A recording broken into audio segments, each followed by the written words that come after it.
It's our political director, Rick Ryan, is here at the big board. What stood out last night? Yeah, George, this was utter domination by Donald Trump. A coast-to-coast series of victories in red states, in blue states, whether it was California or Massachusetts, Texas or Oklahoma. These were big Trump victories virtually everywhere. Now, there were places that he was a little bit weaker. As Rachel mentioned, Nikki Haley won the first state she did in this entire contest in Vermont. And you could see around the suburbs in places like Virginia and places like Colorado, signs of weakness, signs of skepticism around Donald Trump.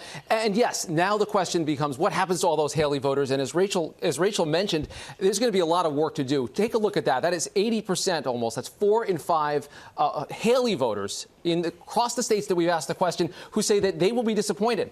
They're not satisfied if Donald Trump wins the nomination. And a similar number, again, that's a striking number, that 4 in 5 Republicans voting for Haley say that Donald Trump would not be fit to hold office if he is convicted of a crime. That tells you there's a lot of work to do on behalf of Donald Trump. Whatever Haley does, those voters don't necessarily go the same place. What about the warning signs for Biden? Yeah, I mean, look, this is really striking.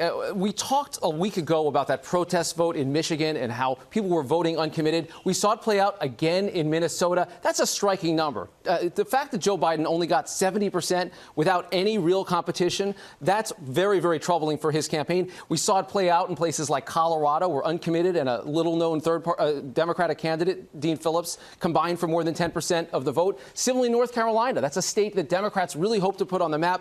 More than 12%, 88,000 votes in North Carolina say they have no preference over instead of voting for Joe Biden. And look, that means that there's a lot of dissatisfaction over the Israel-Hamas war, also concerns around Joe Biden's age, all things that he's going to begin to address in his campaign, starting, I would presume, George, with the State of the Union address tomorrow night. That is tomorrow night. Rick Klein, thanks very much. And we know, George, we saw the big wins by Biden, big wins by Trump, but Rick talks about the warning signs. How do you see this playing out for both? You know, they're both very unpopular. So you got a rematch between 2 unpopular presidents. I think setting aside health issues, which could affect either candidate, is going to turn on 3 big questions.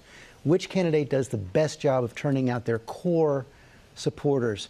What happens with these voters who don't like either candidate? That homeless voter we saw in Rachel's piece. Do they stay home? Do they break for one candidate? Right now, polls show those candidates are breaking for Biden, but that could change over time. And then finally, what happens with these third-party candidates? People like Cornel West, Robert F. Kennedy Jr. No third-party candidate has ever won, but they have changed races, and that could happen this year as well.